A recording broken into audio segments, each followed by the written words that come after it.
எல்லாரும் எடுத்துக்கொள்ளலாம்.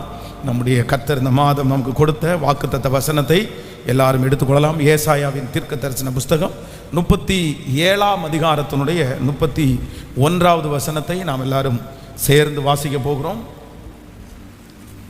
ஏசாயாவின் தீர்க்க தரிசன புஸ்தகம் 37ஆம் அதிகாரத்தினுடைய 31வது வசனத்தை நாம் வாசிக்க போகிறோம்.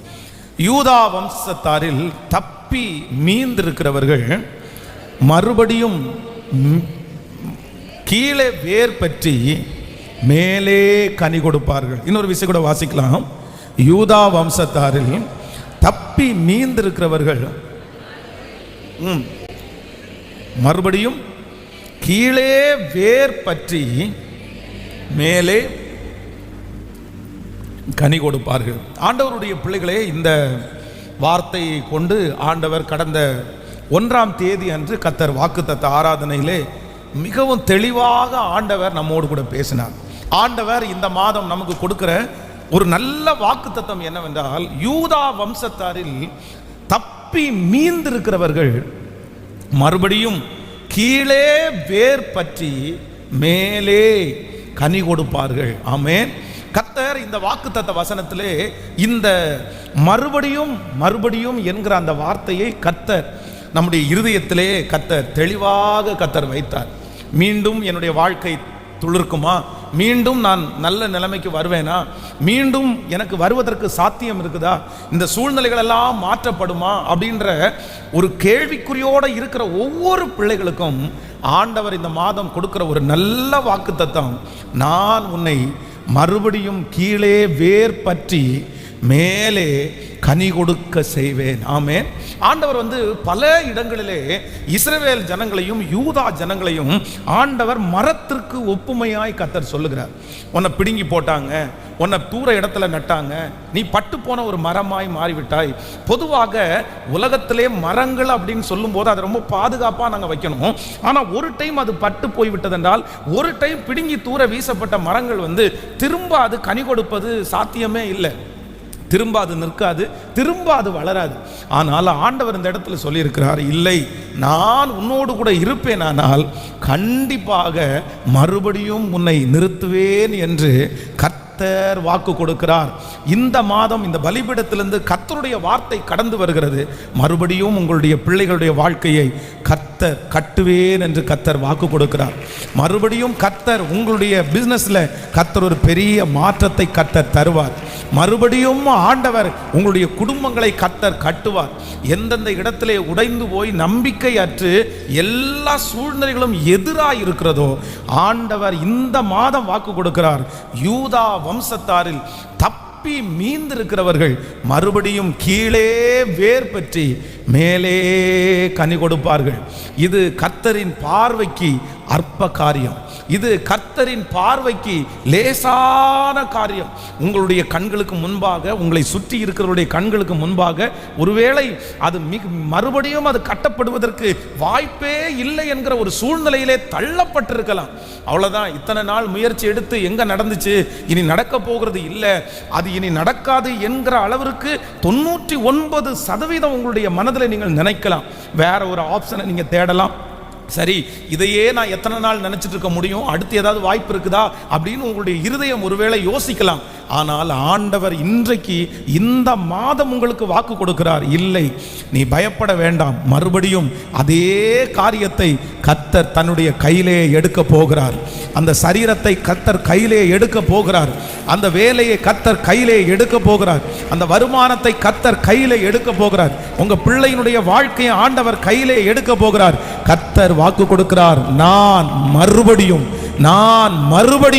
அதை நான் செய்வேன். மறுபடியும் உங்களுடைய வீட்டிலே ஆடல் பாடல் சத்தம் கேட்கும், மறுபடியும் களிப்பின் சத்தம் கேட்கும், மறுபடியும் சந்தோஷ சத்தம் கேட்கும், மறுபடியும் குழந்தை சத்தம் கேட்கும், மறுபடியும் திருமண காரியங்கள் ஒழுங்குபடுத்தப்படும், மறுபடியும் ஆண்டவரை ஆராதிக்கிற அந்த சத்தம் கேட்கப்படும், மறுபடியும் உன் தலை மறுபடியும் நிமிர பண்ணுகிற கர்த்தர், மறுபடியும் சிறைச்சாலையிலிருந்து கர்த்தர் உங்களை வெளியே கொண்டு வரப்போகிறார். மறுபடியும் உங்களுடைய வாழ்க்கையை கர்த்தர் திரும்பவும் கட்டுவேன் என்று கர்த்தர் வாக்கு கொடுக்கிறார். நம்முடைய ஆண்டவர் மறுபடியும் நம்முடைய வாழ்க்கையை கட்ட கட்டுகிற கர்த்தர். ஹல்லேலூயா. இந்த சம்பவம் நடக்கும்போது வேதம் சொல்கிறது, யூதா வம்சத்தாரில் மீந்து தப்பி இருக்கிறவர் அப்படின்னு சொன்னா, இது ஆண்டவருடைய பிள்ளைகள் 12 கோத்திரமாக பிரிந்தார்கள். அப்படின்னா 2 கோத்திரம் யூதா கோத்திரம் என்றும், அப்புறம் 10 கோத்திரங்கள் இஸ்ரவேல் கோத்திரம் என்றும் பார்த்தீங்கன்னா அது பிரிஞ்சிருச்சு. அப்போ யூதா வம்சத்தாரிலே இவர்கள் 2 கோத்திரம், இவங்க ரொம்ப சின்ன கோத்திரமா இருக்கிறார்கள். இப்போ எதிர் நாட்டு ராஜா தங்களுடைய கண்களுக்கு முன்பாகவே இந்த யூதா கோத்திரத்தினுடைய 10 கோத்திரத்தையும் பார்த்தீங்கன்னா முற்றுகை போட்டு அவர்களை ஆளுகை செய்து அவர்கள் எல்லாரையுமே சிறையாக அந்த ராஜா பிடிச்சிட்டு போயிடுவாங்க. அங்கே அந்த ஆலயத்தை எல்லாம் அக்னினால் சுட்டரித்து அங்கே இருக்கிற எல்லாத்தையும் உடைச்சிட்டு எல்லாரையும் பார்த்தீங்கன்னா அந்த தேசத்தில் இருக்கிற குடிகள் நல்ல வாலிபர்கள் எல்லாரையுமே சிறைபிடித்து கொண்டு போவார்கள். அவர்களுடைய அந்த பலத்துக்கு முன்னாடி இஸ்ரவேல் ஜனங்களால் நிற்கவே முடியல. அவர்கள் எல்லாரும் தளர்ந்து போனார்கள். அப்போதான் ஆண்டவருடைய வார்த்தையை இவங்க என்ன கேட்குறாங்கன்னா, இவங்க ரொம்ப பயந்து இருக்கிறாங்க. ஐயோ, 10 கோத்திரத்தில் இருக்கிறவங்களாலே அந்த ராஜாவுக்கு முன்னாடி நிற்க முடியல, நாங்கள் எப்படி இதுக்கு முன்னாடி நிற்கிறது? கண்டிப்பாக நிற்க முடியாது. அவங்க சீக்கிரமா நம்மளை பிடிச்சிட்டு போயிடுவாங்க, அவர்கள் ஈஸியாய் சுலபமா நம்மளை ஜெயிச்சிருவாங்கன்ற ஒரு பெரிய பயத்தோட இருக்கும்போது தான் ஆண்டவர் தன்னுடைய ஜனங்களுக்கு வாக்கு கொடுக்கிறார். யூதா வம்சத்தாரில் தப்பி மீந்திருக்கிற உங்களை நான் மறுபடியும் கீழே வேர் பற்றி மேலே கனி கொடுக்க பண்ணுவேன். அப்படின்னா எங்களை புடுங்கிடுவாங்களோ, இந்த இடத்துல நான் நிலைநிற்க முடியாதோ, இந்த இடத்துல நான் அழிந்து போயிடுவேனோன்ற ஒரு பெரிய பயத்தோடு இருக்கும்போது கர்த்தருடைய வார்த்தை கடந்து வருகிறது. இல்லை, உன்னை நான் கீழே வேர் பற்றி மேலே கனி கொடுக்க செய்கிறதற்கு வல்லவராய் இருக்கிறார். ஒருவேளை இந்த சத்தத்தை கேட்கிற ஏதோ ஒரு தேவனுடைய பிள்ளை இந்த மாதத்திலே நீங்கள் பயந்து கொண்டே இருக்கலாம். ஒருவேளை எனக்கு முன்பாக இருக்கிற பெரிய பெரிய பராக்கிரமசாலிகளால இந்த சூழ்நிலையில் நிற்க முடியாம போயிருச்சு, அவங்கெல்லாம் விழுந்து போயிட்டாங்க, அவங்களே நிற்கல, நான் எப்படி நிற்பேன்? இந்த புயலுக்கு நான் தப்பி நிற்க முடியுமா அப்படின்னு கேட்கலாம். ஆனால் ஆண்டவர் இந்த மாதம் தெளிவாய் வாக்கு கொடுக்கிறார். அத்தனை புயல்கள் மத்தியிலையும் உன்னை நான் மீந்திருக்க பண்ணினேன், உன்னுடைய குடும்பத்தை மீந்திருக்க பண்ணினேன், உங்க வேலையை மீந்திருக்க பண்ணினேன். இதுவரைக்கும் எத்தனையோ ஆபத்து வந்தும் நான் விட்டு கொடுக்கவில்லை. இன்றும் கர்த்தர் வாக்கு கொடுக்கிறார், உன்னை மீதியாய் வைத்ததற்கு ஒரு நோக்கம் உண்டு. நான் மறுபடியும் கீழே உன்னை வேர் பற்ற செய்து உன்னுடைய வேரை நான் திடப்படுத்தி உன்னை அஸ்திபாரத்தை நான் பலப்படுத்தி மேலே கனி கொடுக்க செய்வேன் என்று கர்த்தர் வாக்கு கொடுக்கிறார். ஹல்லேலூயா. 1ஆம் தேதி அன்று இந்த மறுபடியும் அப்படின்ற இந்த வார்த்தையை ஆண்டவர் மறுபடியும் பேசி நிறைய வார்த்தைகளை உங்களோடு பேசினேன். அந்த செய்திகள் யூடியூப்ல இருக்கும். ஒருவேளை அந்த வாக்குத்தத்த செய்தியை கேட்கிற ஆண்டவருடைய பிள்ளைகள் நீங்கள் கேட்கும்படியாய் உங்களை அன்போடு கேட்டுக்கொள்கிறேன். இன்றைக்கு இந்த ஆராதனை வேளையில ஒரு தேவனுடைய பிள்ளை மறுபடியும் நீங்கள் கட்டப்படுவதற்கு நீங்கள் செய்ய வேண்டிய ஒரு 3 காரியத்தை குறித்து உங்களோடு பேசி உங்களுக்காக ஜெபிக்க போகிறேன். அப்படின்னா நிறைய பேருடைய வாழ்க்கையிலே எதை அவங்க இழந்திருக்காங்க, மறுபடியும் நான் திரும்ப எழும்ப முடியுமா, மறுபடியும் நான் ஜெபிப்பேனா, மறுபடியும் நான் ஊழியம் செய்வேனா, மறுபடியும் ஆண்டவருக்காக சாட்சியா வாழ முடியுமா, மறுபடியும் என்னுடைய உடம்புல ஒரு பலன் உண்டாகுமா, மறுபடியும் நான் எப்படி எழும்ப போறேன்? தன்னுடைய வாழ்க்கையிலே சந்தோஷமாய் வெற்றியாய் இருந்த காலங்கள் திரும்ப வர முடியாமல் நிறைய பேர் அப்படியே தவிச்சுட்டே இருக்கிறாங்க. என்ன பண்றதுன்னே தெரியல. எனக்கு அந்த மாதிரி நான் எவ்வளோ ஜெபம் பண்ணி பார்க்குறேன், ஆனால் பழையது மாதிரி என்னால் ஜெபம் பண்ணவே முடியல. நான் எவ்வளோ செஞ்சு பார்க்குறேன், ஆனால் பழைய திருப்தி எனக்கு வர மாட்டேங்குது. ஆனால் ஆண்டவர் கொடுத்த வார்த்தையின்படியே நீங்கள் மறுபடியும் என்கிற வார்த்தையை கர்த்தர் சொல்லி எதெல்லாம் நீங்க இழந்து மறுபடியும் அது வராதோன்னு நினைக்கிறீங்களோ, நான் நம்புகிறேன் நிச்சயமாய் ஆண்டவர் இந்த மாதத்தில் கர்த்தர் அதை திரும்ப உங்களுக்கு தருவேன் என்று வாக்கு கொடுக்கிறார். இது கர்த்தருடைய வார்த்தை. கண்டிப்பாக நீங்கள் சாட்சி சொல்லுவீர்கள். கண்டிப்பாக கர்த்தர் உங்களை சாட்சி சொல்ல வைப்பார். மறுபடியும் ஆண்டவர் உங்களை நிறுத்துவதற்கு கர்த்தர் வல்லவராய் இருக்கிறார். ஆமேன். லூக்கா எழுதின சுவிசேஷத்தில் நம்ம எடுத்துக்கொள்ளலாம். ஆமேன். 14ஆம் அதிகாரத்தை எடுத்துக்கொள்ளலாம். 14ஆம் அதிகாரம், ஸ்தோத்திரம், 15ஆம் அதிகாரம், லூக்கா எழுதின சுவிசேஷம் 15ஆம் அதிகாரத்தினுடைய 21வது வசனத்திலிருந்து வாசிக்கலாம். 15ஆம் அதிகாரம் 21வது வசனம். குமாரன் தகப்பனை நோக்கி, தகப்பனே, பரத்திற்கு விரோதமாகவும் உமக்கு விரோதமாகவும் பாவம் செய்தேன், இனிமேல் உம்முடைய குமாரன் என்று சொல்லப்படுவதற்கு நான் பாத்திரன் அல்ல என்று சொன்னான். நீங்கள் 16வது வசனத்தை வாசிக்கலாம். அப்பொழுது பன்றிகள் தின்றுகிற தவிட்டினாலே தன் வயிற்றை நிரப்ப ஆசையாயிருந்தால் ஒருவனும் அதை அவனுக்கு கொடுக்கவில்லை. அவனுக்கு புத்தி தெளிந்த போது அவன் தன் தன் தகப்பனுடைய கூலிக்காரர் எத்தனையோ பேருக்கு பூர்த்தியான சாப்பாடு இருக்கிறது, நானோ பசியினால் சாகிறேன். நான் எழுந்து தகப்பனிடத்திற்கு போய், தகப்பனே, உமக்கு விரோதமாகவும் பரத்திற்கு விரோதமாகவும் பாவம் செய்தேன். ஆண்டவருடைய பிள்ளைகளே, இந்த இடத்துல இந்த இளைய குமாரனுடைய ஸ்டோரியை நம்ம எல்லாருமே நிறைய வாசிக்கிறோம், நமக்கு எல்லாருக்குமே தெரியும். இந்த இளைய குமாரன் ஒரு நாளிலே தன்னுடைய தகப்பனாருடைய அரவணைப்புக்குள்ளே இருந்தவன். தன்னுடைய தகப்பனார் ஆகாரத்திற்கு அவனிடத்தில் பணம் வாங்கலை. அவனுடைய தகப்பனார் அவனுக்கு ஒரு பெரிய ஆசீர்வாதத்தை கொடுத்து, அவனுடைய வீடு பெரிய வீடு, நிறைய வேலைக்காரர்கள் நிறைய வேலைக்காரிகள் இருந்தார்கள், அவனுக்கு நல்ல வசதி இருந்தது. தன்னுடைய தகப்பனாருடைய பேர் ரொம்ப பெருமையாக இருந்துச்சு.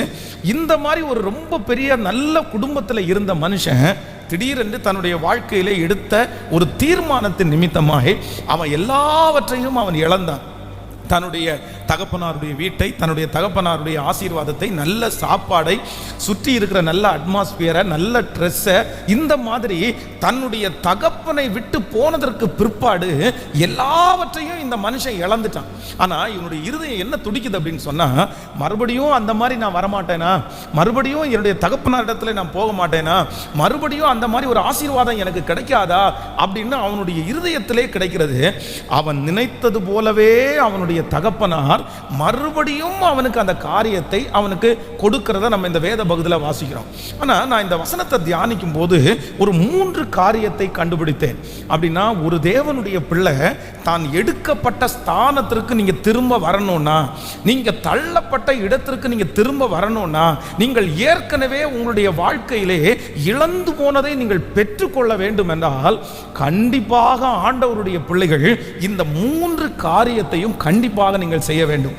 முதலாவதாக அந்த வசனத்தில் வாசிக்கும் போது, அப்பொழுது பன்றிகள் தின்கிற தவிட்டினாலே தன் வயிற்றை நிரப்ப ஆசையா இருந்தான், ஒருவனும் அதை அவனுக்கு கொடுக்கவில்லை. அவனுக்கு புத்தி தெளிந்த போது, அவனுக்கு 15ஆம் அதிகாரம் 17வது வசனம் எல்லாரும் வாசிக்கலாமா சேர்ந்து?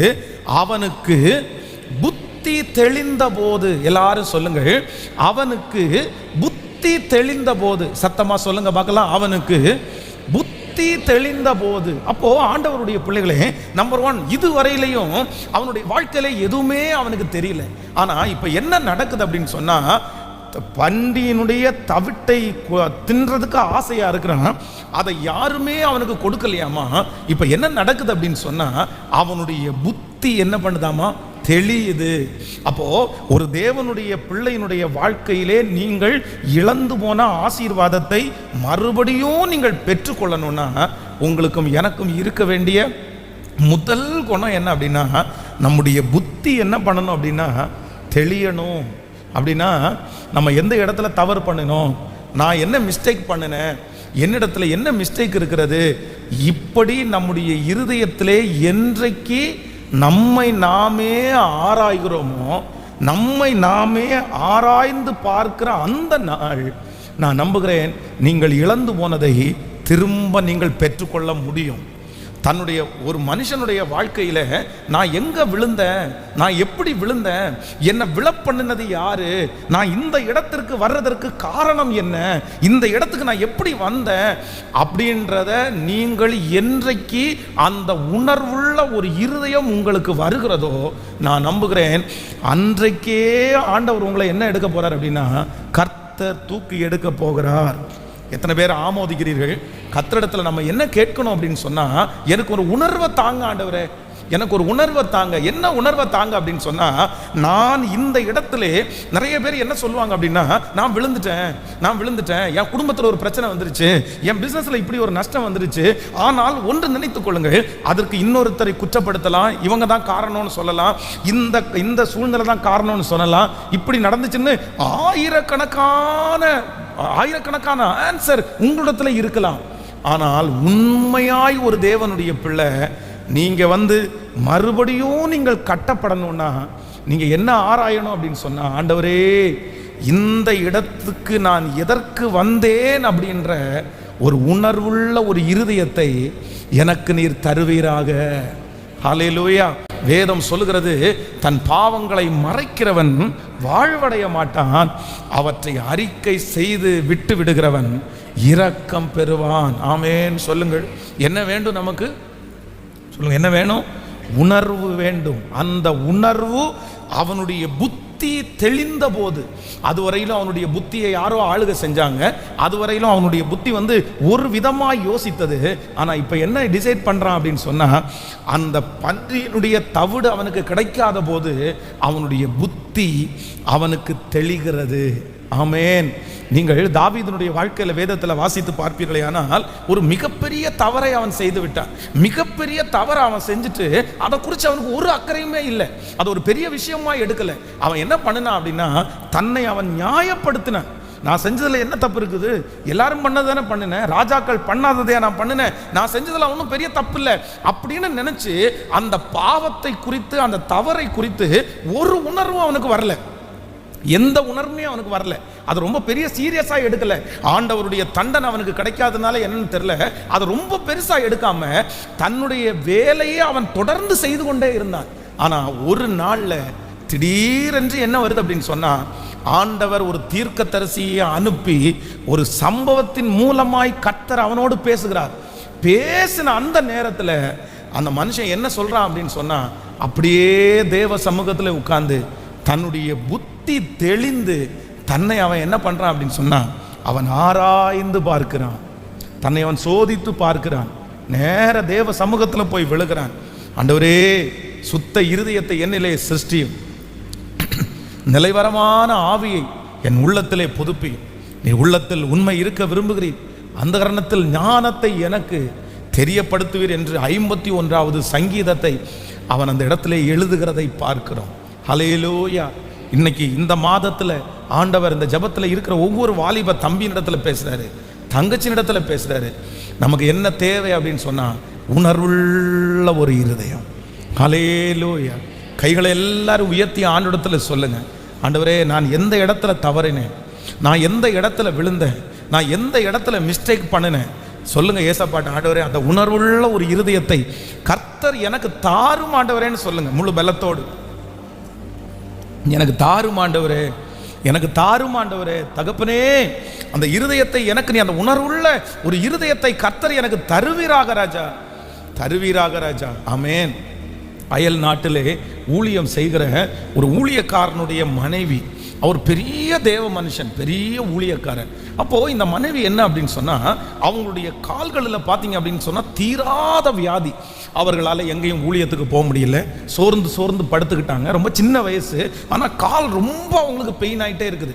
அவங்க எத்தனையோ டாக்டர்ஸை போய் பார்த்துட்டாங்க, எங்கேயுமே அவருடைய கால்களுக்கு எத்தனை ட்ரீட்மெண்ட் பார்த்தோம், அந்த காலில் அவங்களுக்கு சரியாகவே இல்லை. அப்போ ஒரு நாள் அந்த ஊழியக்காரர் சொன்னாராமா, நீ ஜோம் பண்ணு, ஆண்டவர் உங்ககிட்ட என்ன உணர்த்துகிறாரு, நீ எதனால இது வந்துருச்சு, இந்த வயசுல உனக்கு இந்த பிரச்சனை வர்றதுக்கு என்ன காரணம், நீ ஜோம் பண்ணி ஆண்டவரத்துல கேளு அப்படின்னு சொல்லும்போது, அவங்க ஜோம் பண்ணிட்டு இருக்கும்போது ஆண்டவர் அவருடைய கண்களுக்கு முன்பாக காண்பித்தாராமா, அவர்களுடைய வாலிப வயதுல அவர்களோட கூட படித்த நிறைய பிள்ளைகளுக்கு அந்த டைம் அந்த அதர் ஃபாரின் கண்ட்ரியில் என்ன ஒரு பெரிய ஒரு பேஷன் மாதிரி ஒன்று வந்துச்சு. என்ன வந்துச்சு அப்படின்னா, இந்த முட்டி வரைக்கும் துணியை போட்டுட்டு இந்த முட்டிக்கு கீழே காலை காமிச்சுக்கிறது அந்த நாளில் ஒரு பெரிய ட்ரெண்டாக இருந்திருக்காங்க. அப்போ வந்து எல்லாருமே என்ன எல்லா இதில் வந்து அன்னைக்கு இருக்கிற ஸ்கூலுடைய ட்ரெஸ்ஸு இது எல்லாத்தையுமே அப்படி மாற்றிட்டாங்களாமா. அந்த முட்டிக்கு கீழே அந்த காலை காமிக்கிறது ஒரு ஸ்டைல் மாதிரி அப்படி இருந்துச்சு. உடனே இவங்க என்ன பண்ணியிருக்காங்கன்னா, நானும் அந்த ஸ்டைலை ஃபாலோ பண்ணுவேன்னு சொல்லி ஒரு நாள் அப்படி போட்டு போகும்போது படிக்கிற பிள்ளைங்க எல்லாருமே வந்து அவங்க காலை பார்த்து, என்ன உனக்கு கால் ரொம்ப அசிங்கமாக இருக்குது, நீ இந்த மாதிரி போட்டால் உனக்கு ரொம்ப கேவலமாக இருக்குது, அதனால நீ வந்து ஃபுல் ஃப்ராக் அந்த மாதிரி யூஸ் பண்ணு, இது ரொம்ப நல்லா இல்லைன்னு சொன்ன உடனே தனக்கு மற்ற பிள்ளைகளைப் போல அந்த கால் கீழே அதை அந்த ஸ்டைலை ஃபாலோ பண்ண முடியலைன்னு சொல்லி ஒவ்வொரு நாளும் வந்துட்டு வீட்டில் உட்காந்து தன்னுடைய காலை பார்த்து அவங்க சபிப்பாங்களாமா. எனக்கு எதுக்கு இந்த மாதிரி கால் வந்துருச்சு, எனக்கு இப்படி எதுக்கு அழகற்ற கால், அவங்களுடைய அம்மாவை திட்டுறது, அவங்க அப்பாவை திட்டுறது, இந்த மாதிரி எதுக்கு நீ என்ன உலகத்தில் படைச்ச, தன்னுடைய காலை குறித்து திரும்ப திரும்ப திரும்ப திரும்ப சபித்ததுனால தான் இந்த மாதிரி ஒரு சூழ்நிலைக்கு தள்ளப்பட்டேன் அப்படின்னு ஒரு உணர்வு வந்துருச்சாங்க. உடனே ஆண்டவரிடத்துல மன்னிப்பு கேட்டாங்களாமா. இந்த மாதிரி நான் என்ன சபிச்சிட்டாண்டே, என்னுடைய காலை நான் தான் சபிச்சிட்டேன், நீர் எனக்கு அழகான கால் கொடுத்துருக்கிறதுக்காக ஸ்தோத்திரம், எனக்கு நல்ல கால்களை தந்திருக்கிறதுக்காக ஸ்தோத்திரம். அதற்கு பிறகு பார்த்தீங்க அப்படின்னா பல வருடங்கள் ஊழியம் செய்து கர்த்தர் அவர்களுக்கு கிருபையாய் வெற்றியை கொடுத்து பரிபூரணமான சுகத்தை ஆண்டவர் தந்தார். பிரதர், அந்த உணர்வு வருகிற வரைக்கும் அற்புதம் ஆரம்பிக்காது. அந்த உணர்வு வருகிற வரைக்கும் நீங்கள் ஒப்புரவாக முடியாது. அந்த உணர்வு வருகிற வரைக்கும் நீங்கள் திரும்ப ஆண்டவரிடத்தில் போய் நிற்க முடியாது. இன்னைக்கு ஒவ்வொருத்தரும் ஆண்டவரிடத்தில் என்ன ஜெபிக்கணும் அப்படின்னு சொன்னா, எனக்கு உணர்வே வரமாட்டேங்குது பாஸ்டர், எனக்கு உணர்வே வரமாட்டேங்குது, நான் செஞ்ச தவறு தப்பு அப்படின்னு எனக்கு உணர்வே வரமாட்டேங்குது அப்படின்னா நான் என்ன நம்புறேன் அப்படின்னு சொன்னா, நம்மளை உணர்வுக்குள்ளாய் நடத்துகிறவர் யார் அப்படின்னா பரிசுத்த ஆவியானவர். பரிசுத்த ஆவியானவர். எத்தனை பேர் ஆமோதிக்கிறீர்கள்? ஒவ்வொருவரும் அதற்காக ஜெபிக்கணும். எனக்கு என்ன தாங்க அப்படின்னு சொன்னா, ஆண்டவரே எனக்கு ஒரு உணர்வுள்ள இருதயத்தை எனக்கு தாங்க ஆண்டவரே, என்னை உணர்த்துங்க ஆண்டவரே, நான் உனக்கு போதித்து நீ நடக்க வேண்டிய வழியை உனக்கு காட்டுவேன், உன்மேல் என் கண்ணை வைத்து உனக்கு ஆலோசனை தருவேன் என்று சொன்னார் அல்லவா. அவர்தான் நமக்கு உணர்வை தருகிறவர். பாருங்க, இங்க இருந்து வெளிநாட்டுக்கு ஊழியத்திற்கு போன ஒரு தேவனுடைய மனுஷன் போய் வந்து பலிபீடத்தில் நிற்கிறாரு. இவருக்கு சின்ன சின்ன இங்கிலீஷ் தான் தெரியும், பெரிய இங்கிலீஷ் எதுவுமே தெரியாது. அங்கே இருக்கிறவங்க ஊழியத்திற்கு கூப்பிட்டாங்க, டிரான்ஸ்லேட்டர் வரல. டிரான்ஸ்லேட்டர் வராததுனால இவர் தான் இப்போ பிரசங்கம் பண்ணணும். இவருக்கு பிரசங்கம் பண்ணவே தெரியாது, இவர் என்ன பண்ணுறனே தெரில. அவர் வந்து ஒரே ஒரு வசனத்தை எடுத்து அதை இங்கிலீஷில் வாச்சாரம்மா, எப்ராஹிமே நீ திருப்பி போடப்படாத அப்பம், நீ திருப்பி போடப்படாத அப்பம், இந்த ஒரு வார்த்தை தான் அவருடைய வாயில வந்திருக்கு. மறுபடியும் மறுபடியும் பலிபீடத்திலிருந்து அடுத்த வார்த்தை அவருக்கு தெரியாது. இவர் சொல்றாரு, நீ திருப்பி போடப்படாத அப்பம், நீ திருப்பி போடப்படாத அப்பம், நீ திருப்பி போடப்படாத அப்பம். அதற்கு பிறகு கொஞ்ச நேரம் தாண்டி இவருக்கு அழுகையே தாங்க முடியலையாமா, அழுதுட்டே சொல்றாராமா, நீ திருப்பி போடப்படாத அப்பம். அங்கு இருக்கிற மொத்த ஜனங்களும் இவர் திருப்பி போடப்படாத அப்போன்னு தான் சொல்றாரு.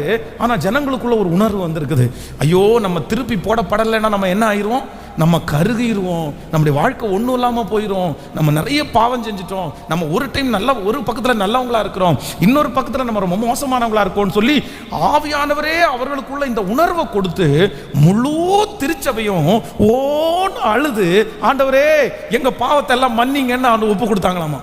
இவருக்கு என்ன நடக்குதுன்னே புரியலையாமா.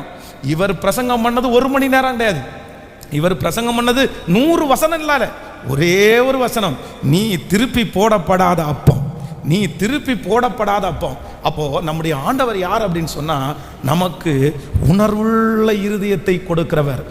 உணர்வு அப்படின்ற ஒன்று உங்களுக்கு வந்துச்சுன்னா உங்க வாழ்க்கை டோட்டலா மாறிடும். உணர்வுன்ற ஒன்று உங்களுக்கு வந்துச்சுன்னா உங்க குடும்பம் திரும்ப கட்டப்படும்.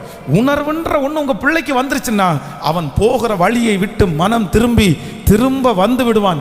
எல்லாரும் கேட்க வேண்டியது ஒன்று, நான் மறுபடியும் கட்டப்படுவதற்கு எனக்கு என்ன இருதயத்தை தாங்க அப்படின்னு சொன்னா, எனக்கு உணர்வுள்ள ஒரு இருதயம். எல்லாரும் கைகளை உயர்த்தி சொல்லுங்க, எல்லாரும் ஆண்டவரிடத்தில் கேளுங்க, ஆண்டவரே அந்த காரியத்தை குறித்து நான் நிரூபிக்க நான் விரும்பல. சொல்லுங்க, அந்த காரியத்தை நான் நிரூபிக்கிறதுக்கு விரும்பல, அந்த காரியம் ஆண்டவர் மறந்தார் அப்படின்னு சொல்றதுக்கு நான் விரும்பல, அந்த காரியம் ஒன்றும் இல்லை அப்படின்னு சொல்லி என்னுடைய மனதை நான் தேற்றுவதற்கு நான் விரும்பல.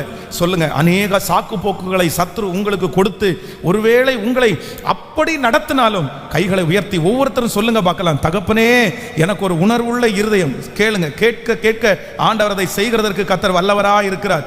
சொல்லுங்கள், தகப்பனே அந்த உணர்வுள்ள இருதயத்தை கர்த்தர் எனக்கு தருவீராக, தருவீராக, தருவீராக.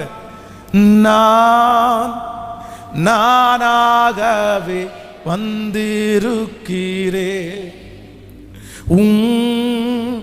பிரசனத்தில் வந்திருக்கிறே. நீர் இன்று என்னை ஏற்றுக்கொள்கிறார். ராஜ்யத்தில் சேர்த்து கொள்கிறார். எல்லாரும் சொல்லுவோம், நானாகவே வந்திருக்கிறேன். எல்லாரும் பிரசனத்தில் வந்து நிற்கிறேன். நீர் இன்று என் ஏற்றுக்கொள்கிறார். ராஜ்யம் சேர்த்து கொள்கிறார். முடிஞ்சவங்க கைகளை வைத்து யோசேப்பை போல் நான் ஒழுங்கில்லையே. நோவாவை போல் நீதிமானும் இல்லையே. யோசேப்பை போல் சொல்லுங்க அப்பா.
நிறைய வாலிப தம்பிகள் தங்கச்சிகளை வருஷம் ஆயிரக்கணக்கான வாலிப தம்பி தங்கச்சிகளை நான் சந்திக்கிறேன்.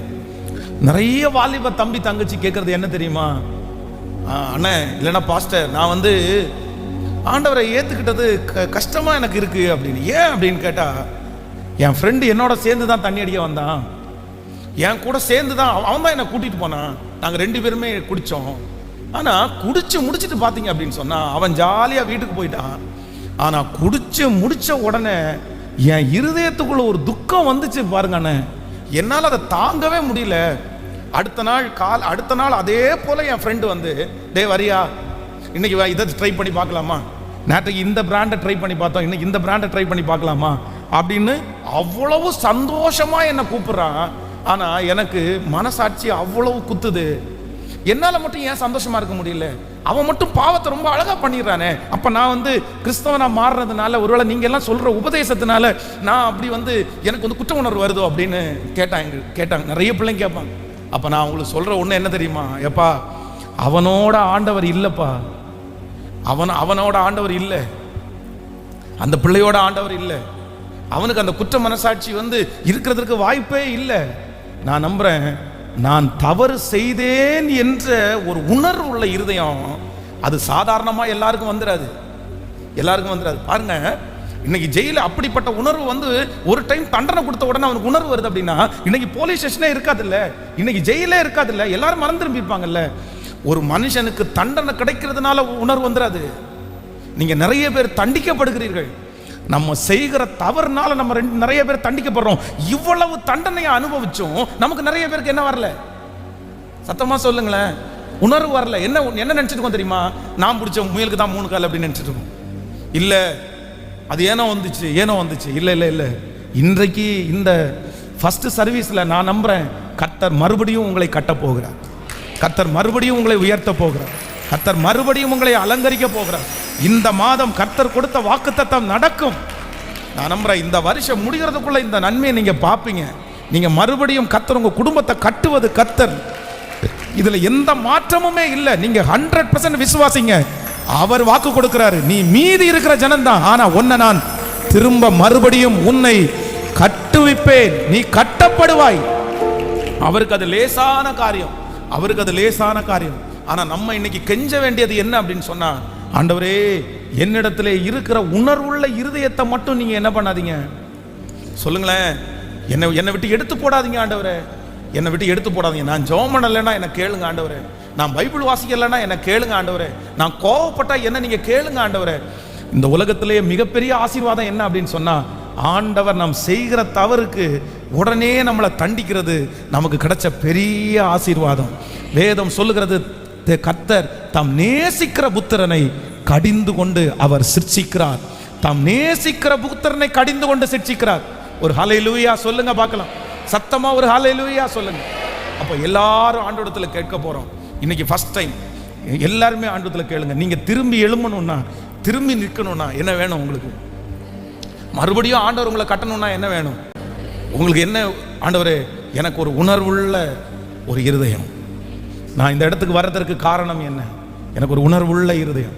பாருங்க, ஆண்டவர் அந்த கப்பல்ல ஏறி மீனை பிடிச்ச உடனே தேவனுடைய மனுஷன் என்ன சொல்றானா, ஆண்டவரே நீர் என்னை விட்டு சொல்லுங்க, நீர் என்னை விட்டு போக வேண்டும். ஏன்? நான் பாவியான மனுஷன், நான் பாவியான மனுஷன். ஒரு குற்ற உணர்வு அந்த இடத்துல வந்த உடனே ஒரு பெரிய ஆசீர்வாதம் அந்த இடத்துல வருது. எந்தெந்த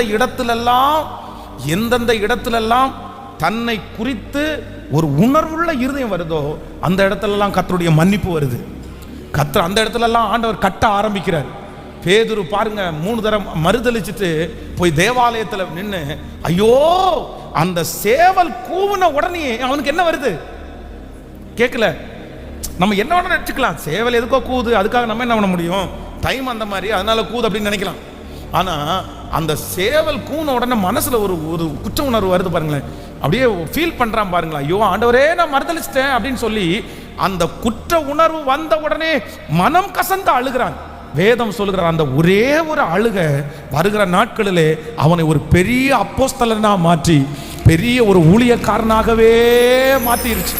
நான் நம்புறேன், வாலிப தம்பி நீ ஆண்டவரத்துல கேளு, தங்கச்சி நீ கேளு, என்ன கேளுன்னா, ஆண்டவரே எனக்கு ஒரு உணர்வுள்ள இருதயத்தை சொல்லுங்களேன் எல்லாருமே. ஹல்லேலூயா. எனக்கு ஒரு உணர்வுள்ள இருதயத்தை கர்த்தர் எனக்கு தருவீராக. கர்த்தர் எனக்கு ஒரு உணர்வுள்ள இருதயத்தை கர்த்தர் எனக்கு தருவீராக.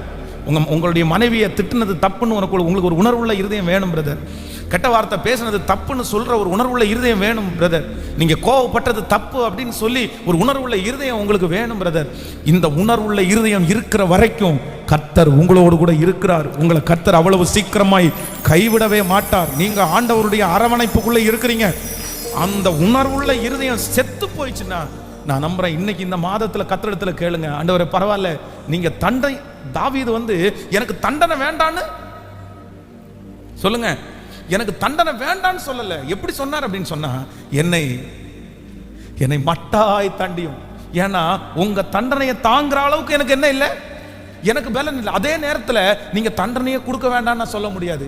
ஏன்னா நான் திரும்பி திருந்தணும்னா எனக்கு என்ன வேணும் அப்படின்னா, எனக்கு தண்டனை வேண்டும். இங்க இருக்கிற யாரோ ஒருத்தரிடத்துல இந்த சத்தத்தை கேட்கிறவங்க இடத்துல கர்த்தர் பேசுகிறார். மகனே நீ விழுந்து போனது எதற்காக? மகளே நீ விழுந்து போனதுக்கு எதற்காக? இவ்வளவு பெரிய சூழ்நிலை உங்களுக்கு வந்தது எதற்காக? கர்த்தர் சொல்லுகிறார், நீ உணர்வுள்ள இருதயத்தை மட்டும் வாங்கினாயே, திரும்பவும் உன்னை மறுபடியும் நான் கட்டுவேன் என்று கர்த்தர். நான் பேசினது தப்பு அப்படின்ற ஒரு உணர்வுள்ள இருதயத்தை கர்த்தர் எனக்கு கிருபையாய் கர்த்தர் நமக்கு தருவாராக. சொல்லுங்க பார்க்கலாம், ஆமென் சொல்லுங்க. அந்த பாட்டை திரும்ப ஒரு விசை கூட, ஆண்டவரே எங்களுக்கு அந்த உணர்வுள்ள இருதயத்தை நாங்க இன்னைக்கு வாஞ்சிக்கிறோம். இந்த மந்த்ல இந்த ஃபர்ஸ்ட் வீக்ல கர்த்தர் அந்த இருதயத்தை உங்களுடைய இருதயத்துல கர்த்தர் வைப்பார். இதற்கு பிறகு கண்டிப்பாக நீங்கள் வலதுபுறமும் இடதுபுறமும் சாய மாட்டீர்கள். கர்த்தர் உங்களோடு கூட இருக்கிறதை நிரூபிப்பார். கர்த்தர் உங்களை தூக்கி எடுக்க வல்லவராய் இருக்கிறார். ஹல்லேலூயா. யோசேப்பை போல் நான் ஒழுங்கில்லையே, நோவாவை போல் நீதிமானும் இல்லையே, யோசேப்பை போல் நான் ஒழுங்கு. சத்தமா பாடுங்க.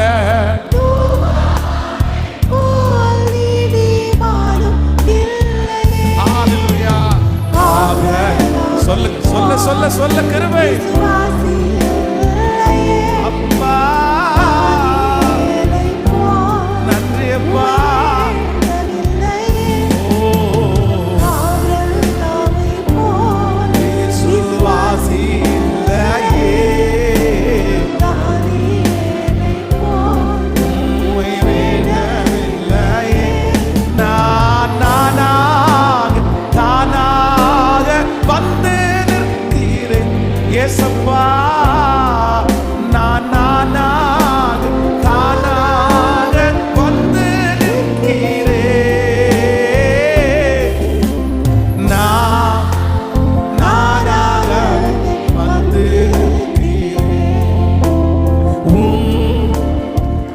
பிரசனத்தில் வந்து நிற்கிறேன்.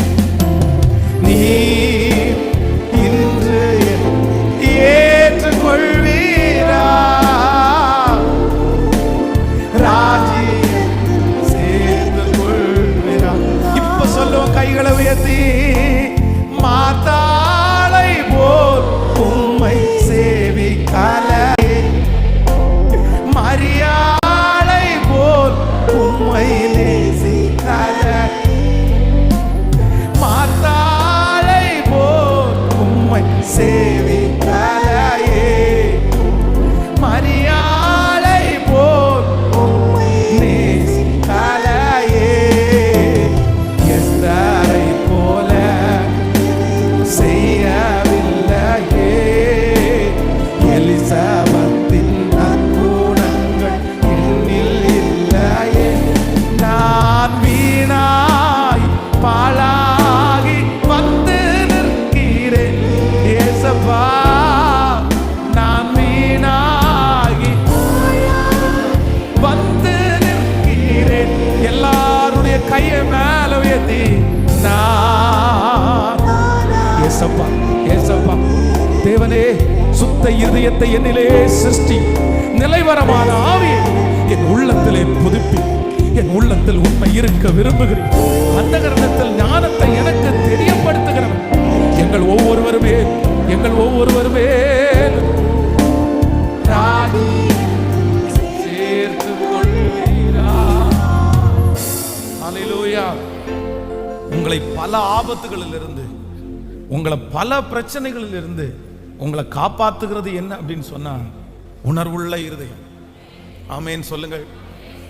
சிம்சோனை குறித்து வேதம் சொல்லுகிறது, தெளிலாளுடைய வீட்டில் பார்த்தீங்க அப்படின்னு சொன்னா கர்த்தர் பல டைம் அவனை எச்சரிக்கிறாரு. எப்பா இவ கள்ளிப்பா, இவ மோசமான ஆளுப்பா, உன்னை பிடிச்சி கொடுக்கறதுக்காக தான்ப்பா பிளான் பண்றா, உன்னை வித்துருவாப்பா, உனக்காக காசு விலை பேசி இருக்காங்கப்பா.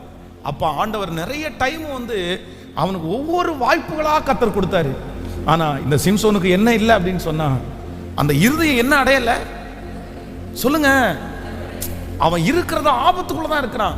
அவனுடைய கண்ணுக்கு முன்னாடி லிட்டரலா தெரியுது, ஓப்பனா தெரியுது, இது தப்பு தான், இது தப்பு தான். நிறைய தம்பிங்க தங்கச்சிங்க என்கிட்ட சொல்லியிருக்காங்க, தப்பு தான் பாஸ்டர், என்ன பண்ண முடியும், தப்பு தான், நான் பண்றது தப்புன்னு எனக்கு தெரியுது, நான் போற வழி சரியில்லைன்னு எனக்கு தெரியுது, என்ன பண்ண முடியும் இப்போ, அதுக்காக இது இல்லாமல் நிறுத்த முடியுமா? அதுக்கு அதெல்லாம் ஒன்றும் இல்லை பாஸ்டர், சும்மா ஏன் இப்படி ஒருத்தர் ஒரு பையன்கிட்ட குடிக்காதப்பா, ஆண்டவருக்கு பிரியம் இல்லை, குடிக்காதப்பா உன் உடம்பு கெட்டு போயிடும் அப்படின்னு சொன்னால், இந்த ஏரியாவில் ஒருத்தர் இருக்கார், ஒரு ஐயா, கிட்டத்தட்ட அவருக்கு ஒரு 83 வயசு 84 வயசு இருக்கும். அவர் அவர் இருக்க இன்னைக்கு இருக்கிறார். அவர் என்ன பண்ணுவார், ஒரு குச்சி ஊண்டிட்டு நடந்து வருவார். டெய்லி சாயந்தரம் 8 மணிக்கு பிராண்டி ஷாப்பில் போய் ஒரு பாட்டில் ஃபுல்லாக வாங்கி நைட்டு பெட்டுக்கடியில் வச்சு வராங்க. வச்சுட்டு காலையில் எந்திரிச்ச உடனே நம்ம காஃபி குடிக்கிற மாதிரி அந்த சாராயத்தை ஓப்பன் பண்ணி அவர் குடிச்சிருவார். அவருடைய காலையில் டீயே தான். அது ரெகுலராக எத்தனை வருஷமா அப்படின்னு சொன்னால் 35 வருஷமா பண்ணிட்டு இருக்கிறாரு. 35 வருஷமா டெய்லி. அவன் நீ குடிக்காதரா, அவன் உடம்பு கெட்டு போயிருந்தா அப்படின்னு சொன்னா என்ன சொல்றான் தெரியுமா? பாஸ்டர் நீங்க என்னமோ சொல்லிட்டு இருக்கிறீங்க, அவன் பாருங்க இத்தனை வயசாச்சு, டெய்லி அவர் காஃபி குடிக்கிற மாதிரி என்ன குடிக்கிறாரு, அவர் உடம்பு கெட்டு போல 83 வயசு உயிரோட இருந்திருக்காரு, நமக்கு ஒரு 75 வயசு இருந்தா போதுன்றான். அப்போ இதெல்லாம் எதனால அப்படின்னு சொன்னா என்ன இருதயம் இல்லை? சத்தமா சொல்லுங்க.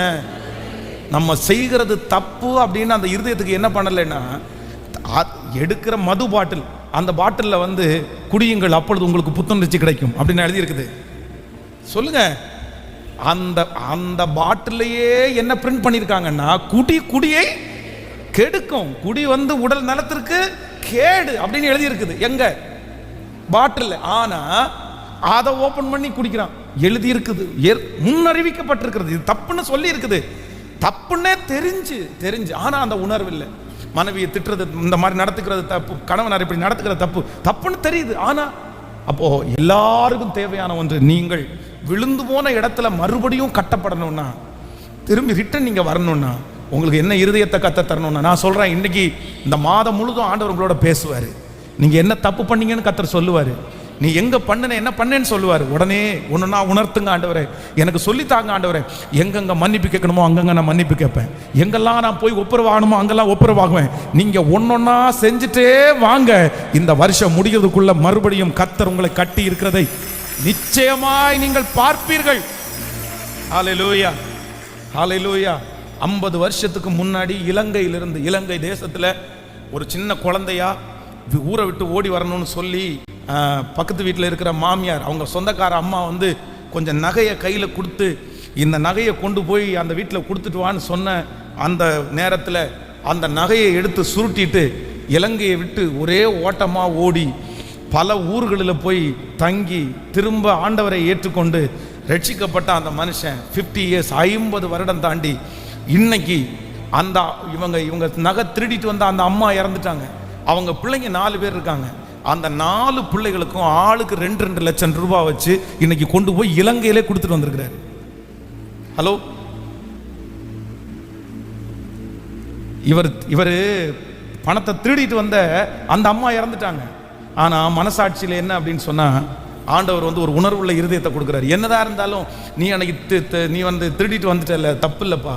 இல்லை ஆண்டவரே, அதுக்கு மன்னிப்பு கேட்டாலுமே வந்து நான் திரும்ப அந்த பணத்தை செலுத்தணும்னு சொல்லி அந்த அம்மாவுடைய பிள்ளைங்க, உயிரோடு இருக்கிற பிள்ளைகளுக்கு ஒவ்வொருத்தருக்கும் 2 லட்சம் ரூபாய் கொண்டு போய் கொடுத்துட்டு எல்லாருக்காகவும் ஜெபம் பண்ணிட்டு, உங்கள் அம்மாவுக்கு நான் செஞ்சது தவறுப்பா, மன்னிப்பு கேட்குறேன் அப்படின்னு சொல்லிட்டு பணத்தை கொடுத்துட்டு திரும்பி வந்திருக்கிறாரு. எவ்வளோ பெரிய விஷயம். இப்படிப்பட்ட தேவனுடைய பிள்ளைகளையும் கர்த்தர் நமக்கு முன்னாடி வைக்க தான் செய்கிறாரு. ஆமென். ஆனால் நம்ம நிறைய பேர் பார்த்தீங்கன்னா இன்னொருத்தர்கிட்ட கடன் வாங்கிட்டு ஃபோனையே எடுத்து ஆன்சர் பண்ணாதவங்க. எப்படி ஒரு உணர்வு இல்லை. அவன் காசை நம்ம கை நீட்டி வாங்கும்போது அவ்வளோ சந்தோஷமாக பல்ல இழிச்சிட்டே வாங்கினோமே, நம்ம கொடுக்கும்போது அவ்வளோ சந்தோஷமாக கொடுக்கணும், அந்த உணர்வு வேண்டாம். எந்த உணர்வுமே இருக்காது. இன்னொருத்தருடைய பணமாச்சே, அது நம்ம வீட்டில் இருக்கக்கூடாதுன்ற அந்த உணர்வு வேண்டாம். அந்த உணர்வே இல்லை. ஐயோ ரொம்ப கஷ்டம். கடனில் கஷ்டப்படுற எல்லாருக்காக நான் ஜெபம் பண்ணுறேன். ஆனால் அதே நேரத்தில் நீங்கள் ஆண்டவரிடத்தில் கேட்கும்போது கேளுங்க, நான் வாங்கின கடனை திருப்ப கொடுக்கறதுக்கு எனக்கு பலன் தாங்க ஆண்டவரேன்னு சொல்லுங்கள். நீங்கள் உங்களை நம்பி ஒருத்தர் கடன் கொடுத்துருங்கிறாங்கன்னா அவங்கள ரிஜெக்ட் பண்ணாதீங்க, அவங்கள சபிக்காதீங்க, அவங்கள வந்து மனசை நோகடிக்காதீங்க, அவங்க ஃபோன் கால் அட்டன் பண்ணாமல் இருக்காதீங்க, அவங்களுக்கு கொடுத்த வாக்குறுதிகளை மீறாதீங்க. உங்களுக்கு சொத்து இருக்குதா, உங்களுக்கு ஆசீர்வாதம் இருக்குதா, நீங்கள் வாங்கின கடத்துக்காக அதை அடைச்சாவது நம்ம கொடுத்துடணும், அவ்வளோதான். அதுக்கு மேலே பேச்சே கிடையாது. ஏன் அப்படின்னு சொன்னால் அதுதான் உண்மையான நியாயம், அதுதான் உண்மையான ஆண்டவருடைய பிள்ளைகள். ஹல்லேலூயா. இன்னைக்கு எல்லாருமே நீங்கள் ஜெபிப்பீங்கன்னு நினைக்கிறேன். ஃபஸ்ட்டு இன்னைக்கு இந்த மாதம் முழுவதும் கர்த்தர் எனக்கு என்ன தரணும்னா, இப்போ ஆண்டவர் பேசுகிறாரா, இந்த சர்ச்சில் இருக்கும்போதே ஒரு சிலர்கிட்ட கர்த்தர் உணர்வு கொடுக்குறாரா, நீ இந்த மாதிரி உன் மனைவிட்ட பேசுனது தப்புப்பா, நீ இந்த மாதிரி உன் மாப்பிள்ளைகிட்ட பேசுனது தப்புப்பா, நீ இந்த மாதிரி பக்கத்து வீட்டில் பேசுனது தப்புப்பா. ஆண்டவர் சொல்கிறாரா, இந்த ஆராதனை முடிஞ்ச உடனே ஒரு நல்ல தேவனுடைய பிள்ளையானா அவங்க ஏற்றுக்கிறாங்களோ ஏற்றுக்கலையோ, அவங்க ரிஜெக்ட் பண்ணுறாங்க, அதை குறித்து எந்த இதுவும் வேண்டாம். நீங்கள் போய் அந்த இடத்துல நில்லுங்க, அந்த இடத்துல சமாதானத்தை பேசுங்க. நான் நம்புகிறேன் கர்த்தர் வாக்கு கொடுக்குறார், உன்னை அடியில் வேர் பற்றி மேலே கனி கொடுக்க கர்த்தர் உதவி செய்கிறார். கர்த்தர் மறுபடியும் உங்களை கட்டுவார். இது கர்த்தருடைய வார்த்தை இல்ல. மறுபடியும் அந்த குடும்பம் கட்டப்படும். இந்த மாதம் தேவன் கொடுத்த வாக்குத்தத்தம் கண்டிப்பாய் நிறைவேறும். ஹல்லேலூயா. கைகளை அசைத்து ஒரு ஹல்லேலூயா சொல்லலாம். இன்னொரு வசனத்தை கூட வாசித்து நம்ம ஜெபித்து நம்ம கடந்து போக போறோம். 2வது நம்பர் 2, அந்த லூக்கா எழுதின சுவிசேஷத்தில் 15ஆம் அதிகாரத்தில் வாங்க பார்க்கலாமே. 15ஆம் அதிகாரத்தினுடைய 16வது வசனத்திலிருந்து வாசிக்கலாம். அப்பொழுது பன்றிகள் தின்கிற தவிட்டினால் தன் வயிற்றை நிரப்ப ஆசையா இருந்தான். ஒருவனும் அதை அவனுக்கு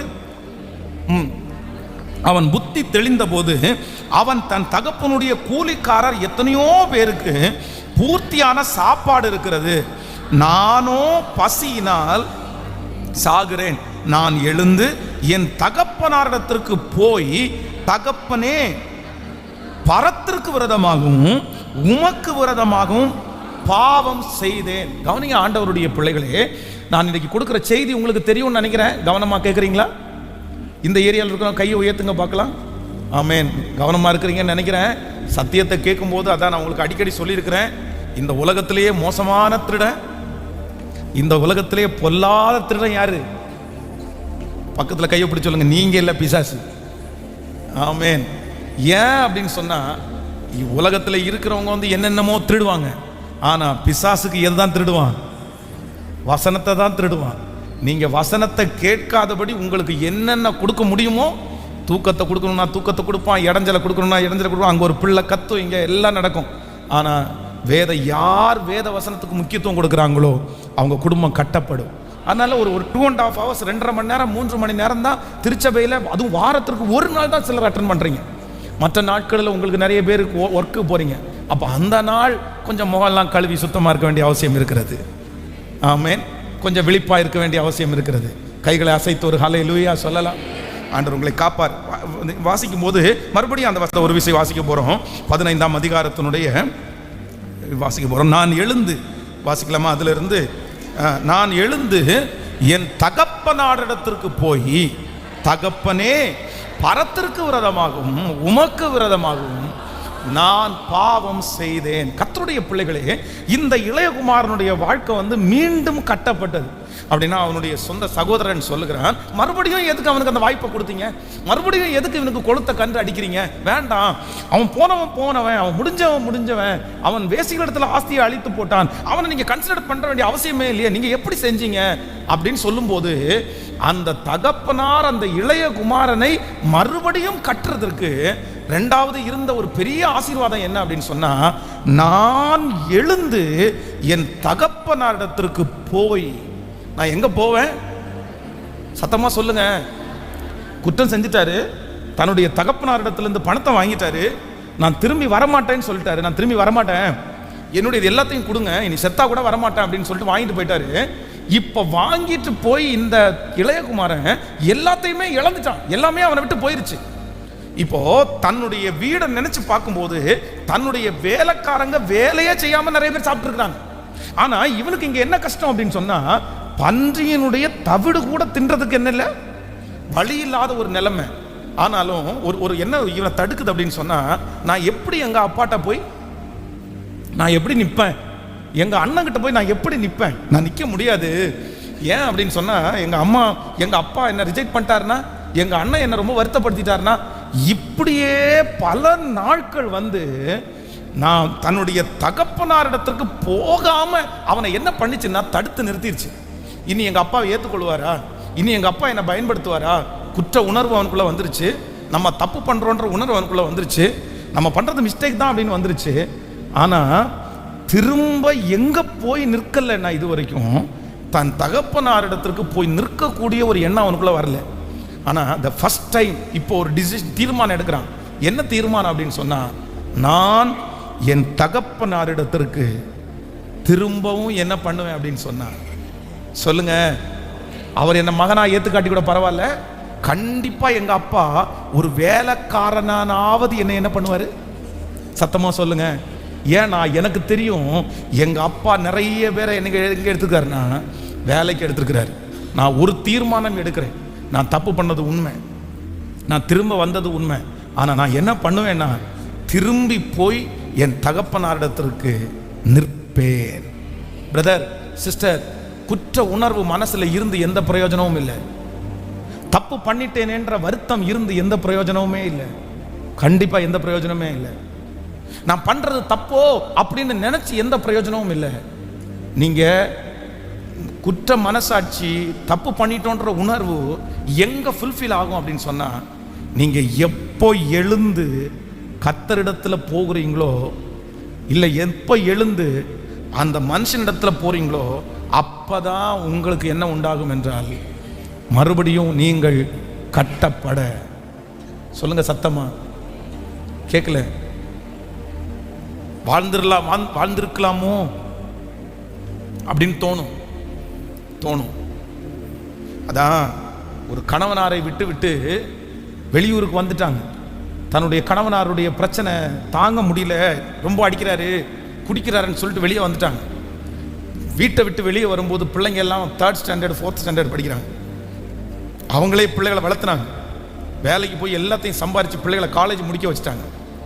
இப்போ பிள்ளைக்கு என்ன ஆகுது அப்படின்னு சொன்னால், கல்யாண வயசு வருது. இப்போ மூத்தவனுக்கு அவனுக்கும் பையனுக்கும் கல்யாணம் பார்க்கணும், பொண்ணுக்கும் கல்யாணம் பார்க்கணும்.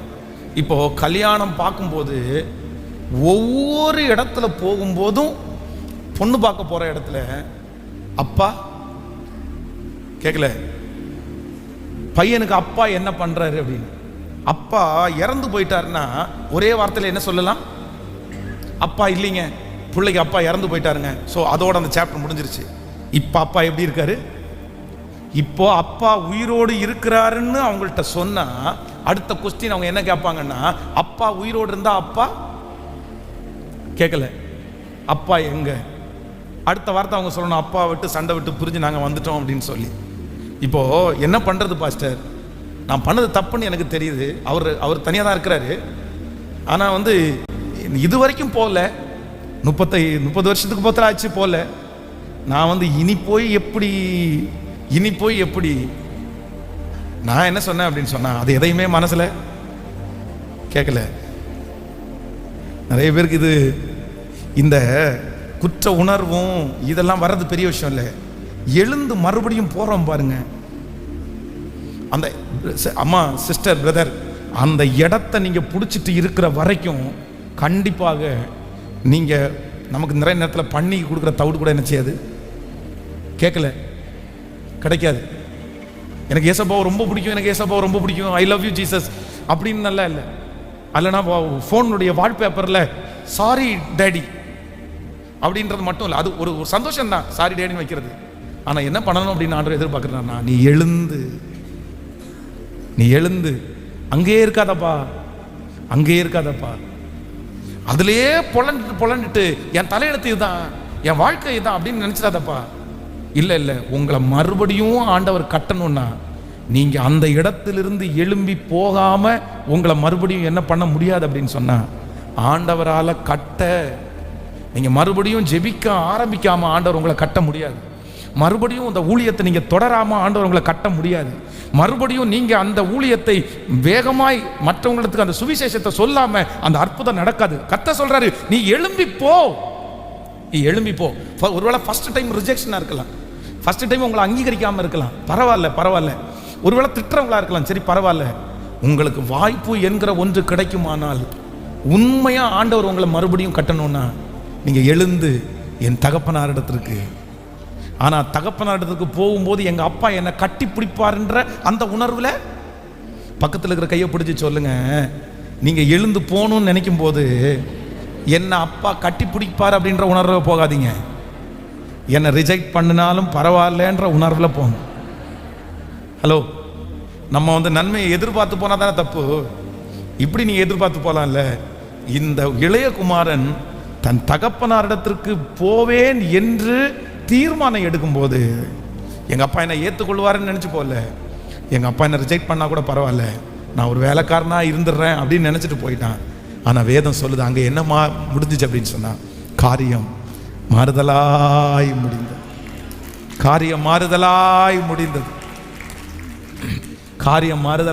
முடிந்தது. தேவனே, நொறுங்குண்டதும் நறுங்குண்டதுமான இருதயத்தை நீர் புறக்கணியே. இப்போ சொல்லுங்க பார்க்கலாம், நான் எழுந்து என் தகப்பன் இடத்திற்கு போய், தகப்பனே, உனக்கு விரோதமாகவும் பரத்திற்கு விரோதமாகவும் நான் பாவம் செய்தேன், இனி உம்முடைய பிள்ளை என்கிறதற்கு எனக்கு தகுதியே இல்லை, ஆனால் வேலைக்காரர்கள் ஒருவனாக என்னை வைத்துக் கொள்ளும். ஹல்லேலூயா. கைகளை உயர்த்தி எல்லாருமே,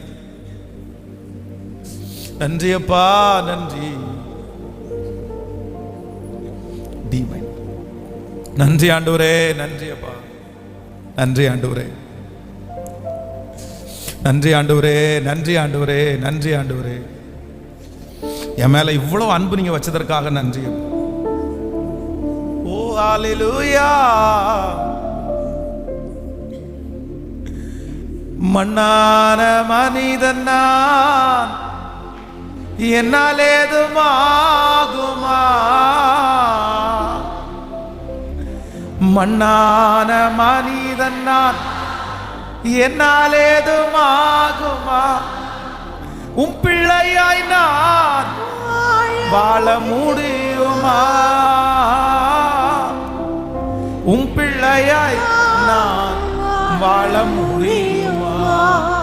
எல்லாரும் பாவியன் மீது ஏலிந்த அன்பு ஒன்றும் புரியலையே, சித்தம்மன் மீது வைத்திட்ட பின்னும் வாழ தெரியலையே, இன்னும் வாழ தெரியலையே. பாவியன் மீது ஏலிந்த அன்பு ஒன்றும் புரியலையே,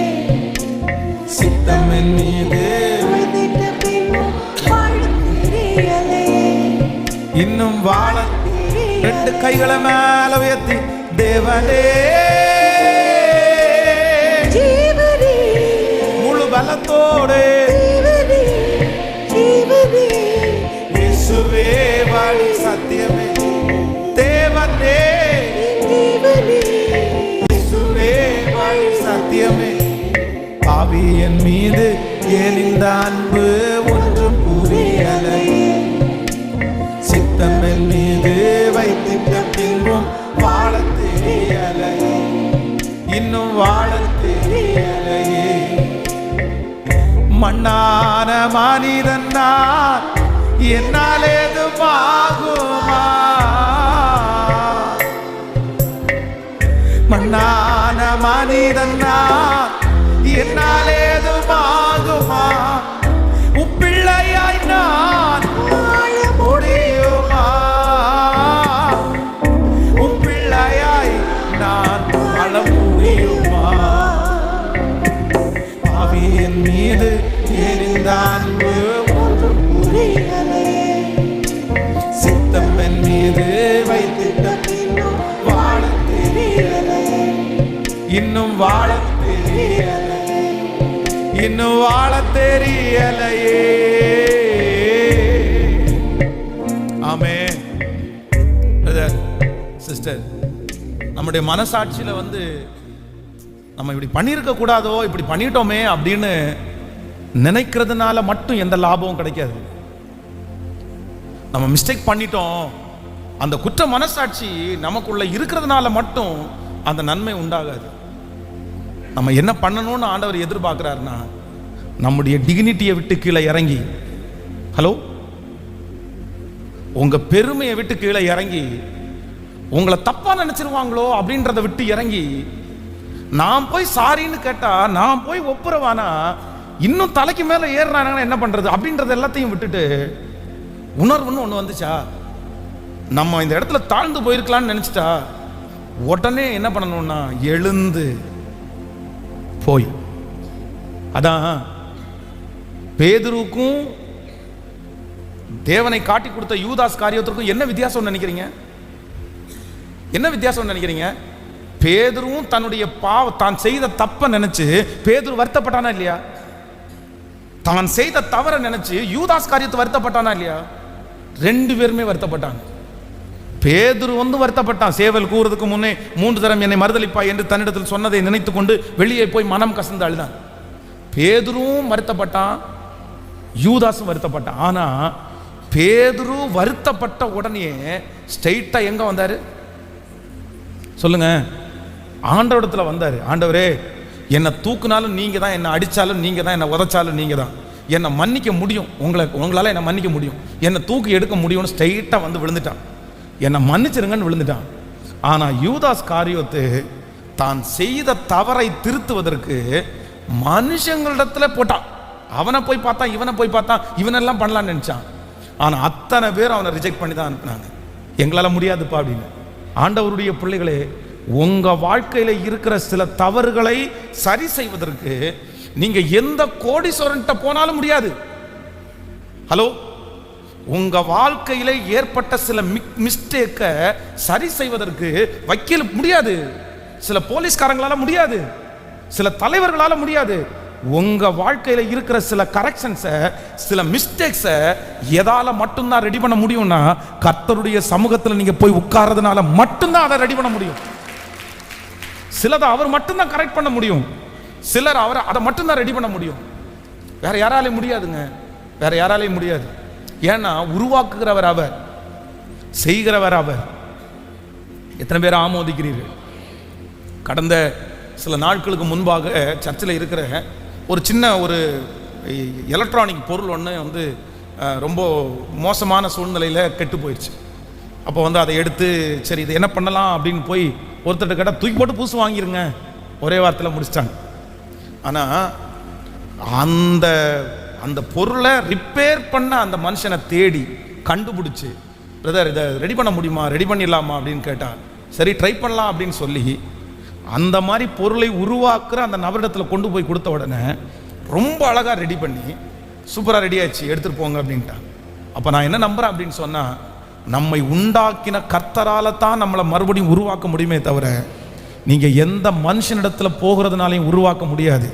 திருமண உறவை ஆரம்பித்தவர் கர்த்தர், திருச்சபையில வைத்து ஆரம்பித்தவர் கர்த்தர், பரிசுத்தவான்களை முன்குலையிலே ஆரம்பித்தவர் கர்த்தர். ஆண்டவர் உங்களோட இருந்தார். ஆண்டவர் இணைத்ததை கர்த்தர் மறுபடியும் இணைப்பார். கர்த்தர் மறுபடியும் கட்டுவார். கர்த்தர் மறுபடியும் உங்களை நிறுத்துவார். நம்புறவங்க நல்ல கரங்களை தட்டி அதற்கு இடம் கொடுக்கக்கூடிய ஒரு கிருபை, அதற்கு இடம் கொடுக்கக்கூடிய ஒரு கிருபை. ஹல்லேலூயா. இப்போ நீங்க ஒரு தீர்மானம் எடுங்க. நான் எழுந்து என் தகப்பனார் இடத்திற்கு என்ன பண்ணுவேன்னா போவேன்.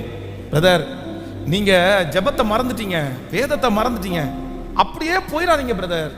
நான் ஜெபத்தை மறந்துட்டேன், நான் வேதத்தை மறந்துட்டேன்னு சொல்லி அப்படியே போயிடாதீங்க. ஆனா திரும்பி நீங்க கட்டப்படணும்னா திரும்பி பைபிளை நீங்க என்ன பண்ணி தான் ஆகணும்? சொல்லுங்க. மறுபடியும் நீங்க எடுத்து தான் பிரதர் ஆகணும். மறுபடியும் நீங்க முழங்கால் படிக்கிட்டா தான் பிரதர் ஆகும். சரி, அது ஒருவேளை தடையா இருக்கலாம். நீங்க ஆரம்பிச்ச உடனே அது சரியாயிரும்னு சொல்ல முடியாது. ஆனா நீங்க முயற்சி எடுத்து உட்காருங்க. உங்களுக்காக வாக்கு கடங்காத பெருமிச்சுகளோடு வேண்டுதல் செய்கிற கர்த்தர் கண்டிப்பாக உங்களுக்கு சொன்னதை செய்ய மழவும் அவர் கைவிடவே மாட்டார். ஹல்லேலூயா, ஆமென். ஸோ என்னுடைய இருதயத்திலே நான் குற்ற மனசாட்சியோடு இருக்கிறதுனால என் வாழ்க்கை கட்டப்படுவதில்லை. என்னை மறுபடியும் ஆண்டவர் கட்டணும்னா நான் எழுந்து இந்த இடத்தை விட்டு நான் என்ன பண்ணணும்னா நான் எழும்பணும்.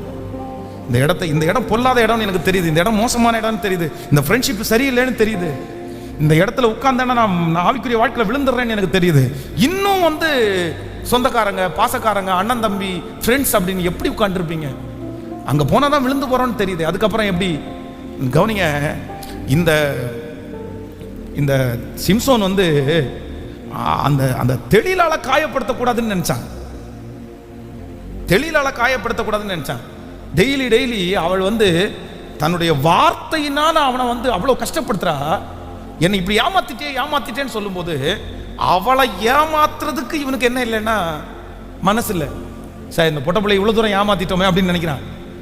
ஆனா அவ ஏமாத்துறதுக்கு அவ என்ன பண்ணலைன்னா சொல்லுங்க, தயங்கவே இல்லை.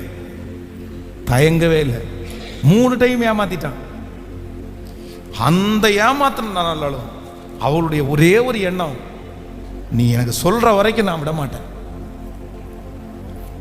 பிரதர். யாரோ ஒருத்தருக்காக, யாரோ ஒருத்திக்காக, ஏதோ ஒரு நபருக்காக நீங்க இவ்வளவு ஆண்டவர் உங்களோட பேசியும் அந்த இடத்தை அவங்கள காயப்படுத்தக்கூடாது, அவங்கள கஷ்டப்படுத்தக்கூடாது அப்படின்னு நினைச்சு உங்க வாழ்க்கையை நீங்க ஒரு நாளை இழந்துடாதீங்க பிரதர், சிஸ்டர். ஒரு நாளை இழந்துடாதீங்க. சில நேரத்தில் கர்த்தருக்காக வாழணும்னா சிலரை பகைச்சுதான்.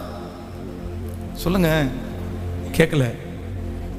சில இடத்துல இல்லை அப்படின்னு சொன்னா, எனக்கு இந்த இடத்துல நான் வருத்தமே படுத்த மாட்டேன்னு நினைச்சீங்கன்னா உங்களை அந்த இடத்துல இருந்து யாருமே தூக்கி எடுக்கவே முடியாது. கிறிஸ்துவுக்காக அந்த இடத்துல நம்ம பகைச்சு தான் ஆகணும். கிறிஸ்துவுக்காக அந்த இடத்தை விட்டு வந்து தான் ஆகணும். அந்த இடத்துல கர்த்தரா அவங்களா அப்படின்னு ஒரு மனசு வரும்போது அந்த இடத்துல கர்த்தர் தான் முக்கியம். அந்த இடத்துல பரிசுத்தமா அவங்களான்னு சொல்லும்போது பரிசுத்தம் தான் முக்கியம். இதை செய்கிற ஒவ்வொருவரையும் கர்த்தர் மீண்டும் கட்டுவார். உங்களை ஆண்டவர் மீண்டும் கட்டுவார். எனக்கு ரொம்ப பிடிச்ச ஒரு வார்த்தை வேதத்தில், மறுபடியும்ன்ற வார்த்தை நிறைய இடத்துல இருக்காது. ஹோட்டலுக்கு போனால் திருப்பி சாப்பாடு எக்ஸ்ட்ரா வாங்கணும்னா சொல்லுங்க, இன்னைக்கு நிறைய ஹோட்டலில் அன்லிமிட்டெட் சாப்பாடு கட்டு. இன்னைக்கு சாப்பாடெல்லாம் என்ன வாங்க கேட்கல, லிமிட். பாருங்க, ஆடி ஆஃபர்னு போட்டிருக்கிறதுக்கு கீழே போட்டுருவான். ஆடிக்கு முன்னாடி வாங்கிட்டீங்கன்னா எந்த பொருள் வேணாலும் பிடிக்கலன்னா ரிட்டர்ன் பண்ணிடலாம். ஆனால் ஆடி ஆஃபரில் வாங்குற பொருளை நோ ரிட்டர்ன், திரும்பி கொடுக்க முடியாது. மறுபடியும்ன்ற வார்த்தை நிறைய இடத்துல இல்லை, நிறைய இடத்துல இல்லை. ஆனால் ஒருத்தர்கிட்ட மட்டும் இருக்குது, ஒருத்தர்கிட்ட மட்டும் இருக்குது, ஒருத்தர் இடத்துல மட்டும் இருக்குது. இந்த சத்தத்தை கேட்கிற யாரோ ஒரு தேவனுடைய பிள்ளை பிரதர், நீங்க எத்தனையோ இடத்துல போய், சிஸ்டர் எத்தனையோ இடத்துல போய் மறுபடியும் அப்படின்ற அந்த வார்த்தைக்கு உங்க வாழ்க்கையில இடமே இல்லை பிரதர், இடமே இல்லை சிஸ்டர். ஐயா, மறுபடியும்ன்ற வார்த்தை உங்க பிள்ளையினுடைய வாழ்க்கையில செட் ஆகாது, உங்க வேலையில செட் ஆகாது. அதை விட்டுருங்க, அதை மறுபடியும் எடுக்க முடியாது, அதை மறுபடியும் செய்ய முடியாது அப்படின்னு யாரோ ஒருத்தர் உங்களுக்கு சொல்லி நிறைய இடத்துல இருந்து நீங்க ரிஜெக்ட் பண்ணப்படலாம். மறுபடியும்ன்ற வார்த்தைக்கு என் வாழ்க்கையில வேலையே இல்லை பாஸ்டர், மறுபடியும்ன்ற வார்த்தைக்கு என் வாழ்க்கையில வேலையே இல்லை. ஆனா கர்த்தர் மட்டும் இந்த மாதம் உங்க கையை பிடிச்சு சொல்றார், யூதா வம்சத்தாரில் தப்பி மீந்திருக்கிறவர்களை நான் மறுபடியும் கீழே வேர் பற்றி மேலே கைகளை தட்டி, நல்ல கரங்களை மேலே தட்டி, மறுபடியும் உங்களுக்கு சுகம் உண்டு, மறுபடியும் உங்களுக்கு எதிர்காலம் உண்டு, மறுபடியும் உங்களுக்கு ஊழியம் உண்டு, மறுபடியும் உங்களுக்கு வேலை உண்டு, மறுபடியும் உங்களுக்கு அங்கீகாரம் உண்டு, மறுபடியும் உங்களுக்கு உயர்வு உண்டு. ஹல்லேலூயா. மறுபடியும்ன்ற வார்த்தைக்கு பெரிய சொந்தக்காரர் கர்த்தர் ஒருவர் மட்டுமே. உங்களை என்னை இந்த இடத்துல கர்த்தர் ஒரு டைம் இல்லை, யாராவது சொல்லுங்க பார்க்கலாம், என்ன ஒரே ஒரு டைம் தான் ஆண்டவர் மன்னிச்சாருன்னு சொல்லுங்க பார்க்கலாம். என்ன ஒரே ஒரு டைம் தூக்கி எடுத்தாரு அதுக்கப்புறம் இல்லைன்னு சொல்லுங்க பார்க்கலாம். இங்க இந்த சத்தத்தை கேட்கிற நம்ம நிறைய பேர் எத்தனை ஆயிரம் டைம்னு கூட தெரியாது, பல ஆயிரம் டைம் கர்த்தர் நம்மளை மன்னிச்சிருக்கிறார், பல ஆயிரம் டைம் கர்த்தர் நம்மளை தூக்கி எடுத்திருக்கிறார், பல ஆயிரம் விசை கர்த்தர் நம்மை தட்டி கொடுத்திருக்கிறார், பல ஆயிரம் தடவை கர்த்தர் நம்மை திடப்படுத்தி இருக்கிறார், பல ஆயிரம் தடவை கர்த்தர் நம்மை மறுபடியும் எழும்ப பண்ணி இருக்கிறார். அந்த தேவன் தான் வாக்கு கொடுக்கிறார், மறுபடியும் என்கிற வார்த்தை எனக்கு சொந்தமானது. மறுபடியும் மறுபடியும் மறுபடியும் என்று இதுவரையிலும் உன் வாழ்க்கையிலே எத்தனையோ அற்புதத்தை செய்த நான் இதிலையும் உன்னை மறுபடியும் மறுபடியும் கீழே வேர் பற்றி மேலே கனி கொடுக்க பண்ணுவேன். ஹல்லேலூயா. எழும்பி நிற்கலாமா கர்த்தர் சமூகத்தில்? Thank you Jesus. எல்லாரும் எழும்பி நின்று, கர்த்தர் பெரியவர், கர்த்தர் பெரியவர், ஆண்டவர் பெரியவர். கர்த்தர் தெளிவாய் நம்மோடு கூட கர்த்தர் பேசுகிறார். யூதா வம்சத்தாரில் தப்பி மீந்திருக்கிறவர்களை மறுபடியும் கீழே வேர் பற்றி மேலே கனி கொடுக்க பண்ணுவேன். ஹல்லேலூயா. கைகளை மேல உயர்த்தி, நன்றி ஆண்டவரே, என் மேல இவ்வளவு அன்பு வைத்திருக்கிறீரே, நீர் எவ்வளவு நல்லவரப்பா. சொல்லுங்க, நான் திரும்பி போயிருவேன், நான் திரும்பி வருவேன் ஆண்டவரே. சொல்லுங்க, ஒவ்வொருத்தரும் கரங்களை உயர்த்தி. வாலிப தம்பிங்க தங்கச்சி, நான் அதே இடத்துல நான் உட்கார்ந்து இருக்க போறது இல்ல. நன்றி அப்பா, நன்றி. மண்ணான மனிதன் நான், என்னால் ஏதும் ஆகுமா? ஓ மண்ணான்